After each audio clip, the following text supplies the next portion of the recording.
요한복음 13장 31절입니다. 오늘 본문은 31절로 35절 참제자가 누구냐, 참제자는 어떤 사람이냐 하는 것을 말씀을 하고 있고요. 36절로 38절은 우리가 잘 아는 베드로의 장담하고 관계된 예수님의 말씀입니다. 이렇게 해서 이제 13장이 끝나요. 이 31절로 35절 누가 참 제자냐 하는 이야기를 하시면서 31절을 보시면 그가 나간 후에라고 시작을 합니다. 여기 그가 나간 후에는 30절을 반영한 거죠. 유다가 조각을 받고 곧 나가니 밤이러라. 그래서 유다가 나간 후에, 그러니까 유다에게는 밤이죠. 빛을 떠나서 밤으로 갔다 그 말. 시간적으로도 밤이지만 영적으로 신앙적으로도 그게 어두움을 향하여 간 거다. 그런 의미의 말씀을 30절에서 했어요. 이거 어저께 설명했었죠. 그런데 그가 나간 후에 예수께서 지금 인자가 영광을 받았고 이래요. 그러니까 유다가 밤으로 나간 것이 예수님에게는 영광이다. 이렇게 이야기를 하는데 유다는 뭐하러 나간 거죠? 예수님이 유다가 뭐하러 나갔는지를 몰랐을까요? 그래서 착각하는 걸까요? 아니죠. 다 아는 거죠. 왜냐하면 너희 중 하나가 나를 팔리라 로부터 시작을 해서 유다가 나가는 것까지 연결이 된 거니까 예수님을 팔려고 나간 거예요. 예수님을 팔아서 어떻게 되는 거죠? 십자가에 죽는 거죠. 그러니까 유다는 예수를 파는 이 영적인 밤, 어두움을 향하여 나아갔고 예수님은 그가 나가서 자기를 팔고 자기가 십자가에 죽으시는 것을 영광이라고 이야기를 하고 있다. 이 요한복음만의 독특한 표현입니다. 마태, 마가, 누가 이 공간복음에는 십자가는 영광이다 뭐 이런 직접적인 표현을 하지는 않아요. 아버지의 뜻이다 이렇게는 말을 하지만 근데 영광이다라고 해요. 어떻게 해서 십자가가 예수님에게 영광일 수 있을까? 여러 가지 대답을 할 수 있지만 가장 첫 번째 우리가 그 대답으로 세울 수 있는 것은 예수님이 이 땅에 오신 목적이니까 그 목적을 이루었기 때문에 요즘 그 베이징에서 동계올림픽 하잖아요. 뭐 우리나라 선수들 입장으로 우리가 보기 때문에 속상하기도 하고 좋기도 하고 뭐 이런 때가 왔다 갔다 하잖아요. 금메달을 땄어요. 이 동계올림픽에 참가한 목적이 금메달이니까 그게 영광이죠. 근데 예수님은 금메달이 아니라 십자가를 지러 오셨어요. 근데 그 일이 이제 드디어 가시권에 들어왔어요. 그 전에는 예수님만 홀로 알고 있었는데 이제는 그것이 바짝 앞으로 온 거죠. 며칠 뒤 이야기잖아요. 그러니까 이제 영광을 받을 것이다가 아니라 이미 영광을 받았고라고 그것을 그렇게 받아들여요. 결국은 예수 그리스도의 십자가 우리를 구원하기 위한 거죠. 우리 인간의 영혼을 구원하는 것이 예수님에게는 영광이었습니다. 그래서 십자가를 앞두고 초조하고 불안하고 두렵고 신경증적인 그런 반응을 예수님은 하지 않습니다. 그리고 이것은 이제 13장의 이 최후의 만찬, 6월절 만찬이 이제 오늘 말씀으로 끝나는 거예요. 그리고 이제 내일 말씀인 14장부터 14, 15, 16이 설교예요. 고별 설교라고 해요. 요한복음에만 있는 거죠. 그리고 설교 후에는 뭐예요? 기도잖아요. 목사도 설교 후에 기도하는 것처럼 이 목사의 설교 후의 기도는 짤막하죠. 근데 예수님은 17장 한 장 전체를 기도로 할애를 해요. 그러니까 14, 5, 6, 7장 전체가 고별 설교와 기도예요. 그리고 18장에 붙잡히고 19장에 돌아가시고 20장에 부활하시고 이렇게 되는 거예요. 아주 급박한 그런 내용들입니다. 그런데 그 17장의 고별 설교를 마치고 기도할 때도 똑같이 영광 이야기를 해요. 그러니까 예수 그리스도가 영광이라고 생각하는 것은 세상에서 잘 되는 것을 말하는 것이 아니라 오신 목적을 이루는 건데 그 오신 목적이 인류를 구원하는 것입니다. 죄로부터 그걸 영광이라고. 그러면 우리는 예수가 영광이라고 말씀한 그 구원의 열매들이잖아요. 그리고 우리에게는 이것이 구원의 기쁨이 되는 거죠. 가룟 유다는 자기 길을 가서 어두움으로 가버렸고 예수님은 그것을 영광이라고 받아들이고 우리는 그 영광 때문에 구원받은 기쁨을 가진 자가 되었고, 이 31절의 이 간단한 말씀 속에 이 모든 것이 포함되어져 있습니다. 하나님도 인자로 말미암아 영광을 받으셨도다. 이것이 예수님만이 아니라 하나님 아버지에게도 해당되는 거예요. 왜냐하면 이런 구원의 방법과 이런 구원의 모든 그 섭리를 계획하신 분이 하나님이십니다. 하나님은 계획하시고 예수님은 이루시고 성령님은 그것을 우리에게 적용하시고 삼위일체가 그렇게 역사하시잖아요. 그래서 아버지도 영광을 받으시고, 뭐 성령님 언급은 않지만 예수님도 영광을 받으시고, 그러니까 삼위일체 전체가 저와 여러분을 죄로부터 구원하는 이 구원 사역을 기뻐하셨다 하는 이야기입니다. 가룟 유다는 그거를 기뻐하지 않고 어두움으로 갔고, 그래서 우리가 드디어 구원을 받게 된 겁니다. 만일 32절 만일 하나님이 그로 말미암아 영광을 받으셨으면 하나님도 자기로 말미암아 그에게 영광을 주시리니 곧 주시리라. 그러니까 이 영광을 하나님도 받고 예수님도 받는데 예수님은 그 영광을 하나님으로부터 주시는 것으로 또 이해를 했어요. 뭐 그건 그렇게 지나갑니다. 그리고는 33절 작은 자들아 하고 이제 제자들에게 말을 하고, 이 제자들에게 말한 것은 우리에게 관계가 되는 거죠. 옛날 성경에는 소자들아 이렇게 돼 있는데 이 작은 자들아 이 말은 키가 작은 자들이나 나이가 어린 아이들을 말하는 게 아니라 테크니아라고 해서 요한 1서 2장에도 나오는 말입니다. 그러니까 요한복음에서 이 테크니아라는 말은 아주 어린애를 말하는 거예요. 그러니까 초등학생 정도 되는 그런 소년들은 파이디아예요. 그래서 파이디온 선교회라는 것이 있죠. 우리 교회 주일학교에서 교재로 쓰고 있는. 그러니까 파이디아라고 하는 것은 소년들을 말하고 테크니아라고 하는 것은 갓난 애기들을 말해요. 그러니까 예수님은 제자들을 갓난 애기처럼 생각을 한 거예요. 나이는 예수님하고 비슷했습니다. 베드로나 이런 사람들은 같은 30대였습니다. 그러니까 이런 표현을 쓰는 것이 좀 이상하죠. 근데 예수님의 입장에서는 저들이 아주 갓난 어린애 같은, 못났다 이런 의미에서가 아니라 하나님의 사랑과 보호와 은혜가 절실하게 필요한 존재들, 그렇게 보고 있는 거죠.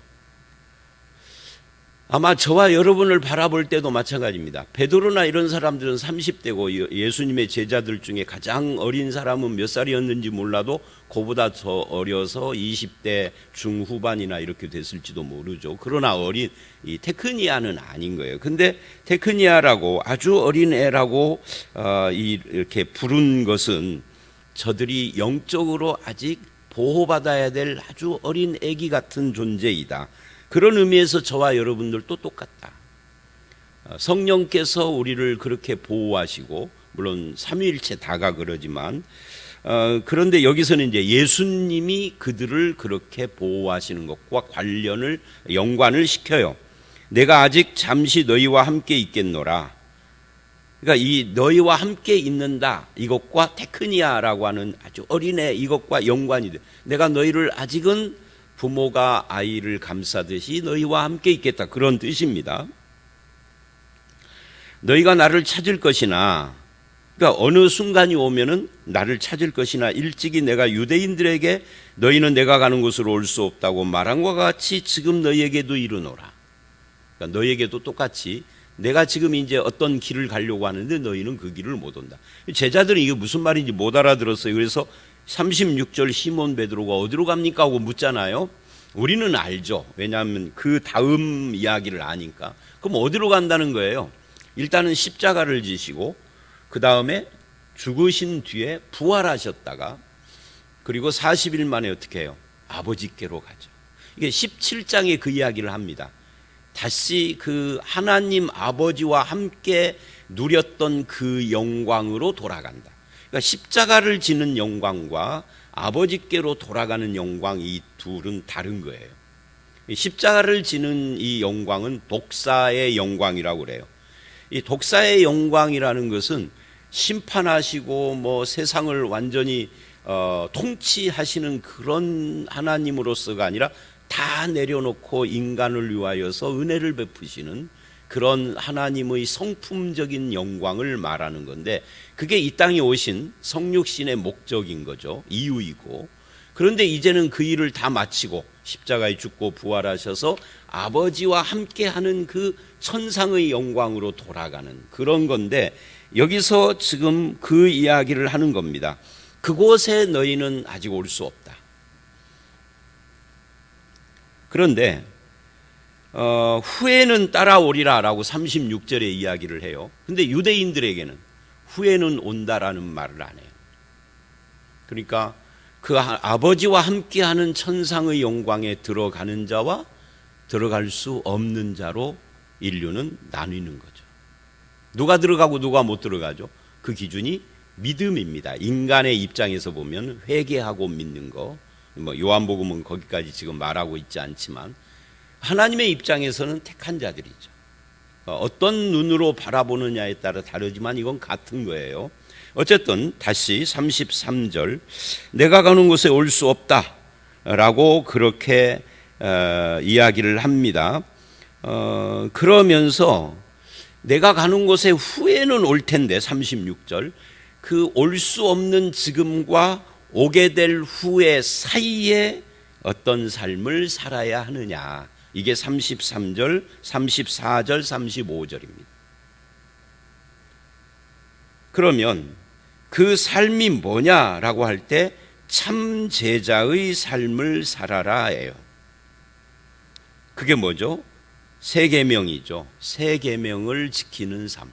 그러면 세 계명이라는 것은 뭐예요? 새로운 계명이라는 말인데, 세 계명이라고 해놓고 실은 옛 계명을 말을 합니다. 이게 왜 그러느냐면 구약에도 이런 말씀들은 나오니까. 구약에도 신약에도 계명이라고 하는 것은 다 같은 거예요. 근데 여기서는 세 계명을 주노니라고 새롭게 이야기를 하는데, 그게 뭐예요? 사랑하라는. 서로 사랑하라. 내가 너희를 사랑한 것처럼 너희도 사랑하라. 그러니까 사랑의 근거가 예수님입니다. 사랑의 방법도 예수님을 보고 배우는 겁니다. 서로 사랑하는 겁니다. 물론 이 서로가 누구냐 하는 것을 좀 더 생각해 볼 수 있겠죠. 일단은 이 서로라는 것은 온 인류를 향한 사랑, 이런 건 아닙니다. 너희들 서로죠. 제자들끼리. 그러니까 제자들이 서로 사랑을, 오늘날로 말하면 성도죠. 성도가 성도를 서로 사랑하는 거예요. 온 인류의 사랑, 뭐 이런 것은 그 다음 이야기인 거죠.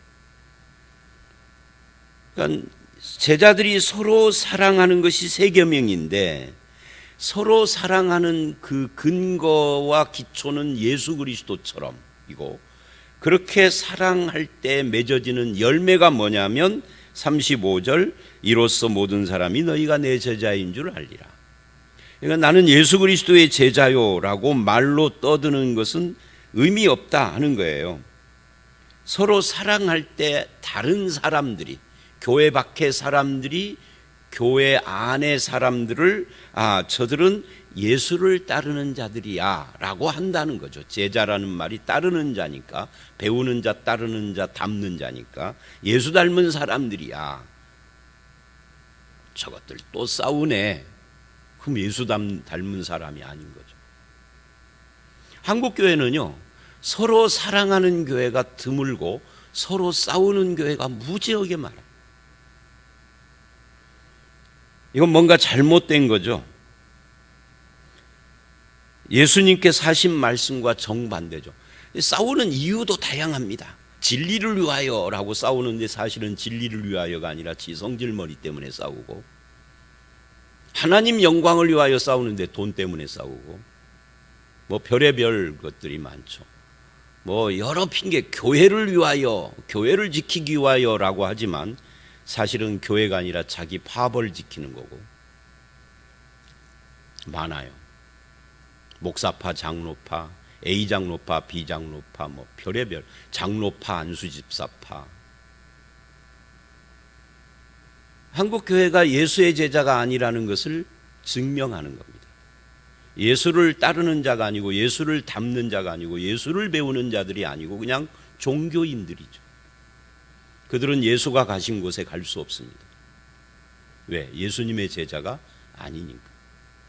천국은 예수 닮은 사람들, 예수 닮는 방향성을 가지고 세상을 산 사람들이 가는 곳이지 세상 닮은 사람들이 가는 것은 아니에요. 예수님 가신 곳에 갈 수 없을 바에는 직분 내려놓으셔야 합니다. 직분 가지고 못 갈 바에는 직분 안 갖고 가는 게 100번, 1000번, 10,000번 옳은 거예요.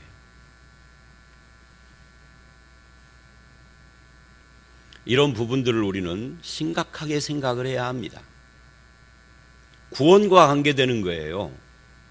내 제자가 아니다 그러면은 구원이 아니고, 근데 그 내 제자냐 네 제자냐를 누가 인정한다고요? 지들끼리가 아니에요. 세상이 그래요. 세상 사람이 여기서는 모든 사람이 그러죠. 남들이 인정을 해야지. 나는 예수 제자야, 나는 예수 믿어, 나는 구원받은 사람이야. 그거 아니다는 거죠. 다른 사람들이 너는 예수님의 제자구나, 예수 닮은 사람이로구나, 예수 따르는 사람이로구나 라고 안다 그 말이에요. 인정한다는 거죠. 이게 제자예요. 그래서 제자의 특징은 예수 배우고 닮는 자다.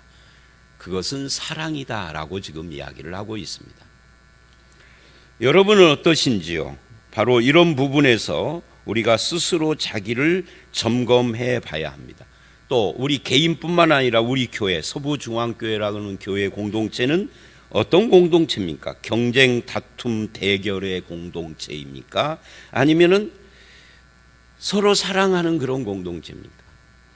직분을 지위로 착각하며 그것을 승진처럼 생각하는 이상한 세상적인 공동체입니까? 아니면은 서로를 덮어주고 받아주고 세워주고 하는 사랑의 공동체입니까? 가끔 그런 말을 하는 사람들도 있죠. 장로님들이 그런 말을 해요. 목사를 견제해야 돼요. 성경 어디에 나와 있는지 나와 있는 구절을 저에게 가지고 오면 제 주머니에 지금 한 25만 원 있거든요. 25만 원 요거는요 한 1년째 주머니에 있는 거예요. 그냥 드릴게. 서로 사랑하는 관계고 협력하고 서로 보충하며 돕는 동역의 관계이지 견제가 어디 있어요? 성경 어디에 나오는 거예요? 내 성경에는 없던데. 내가 복음에 빠지면 안 돼요.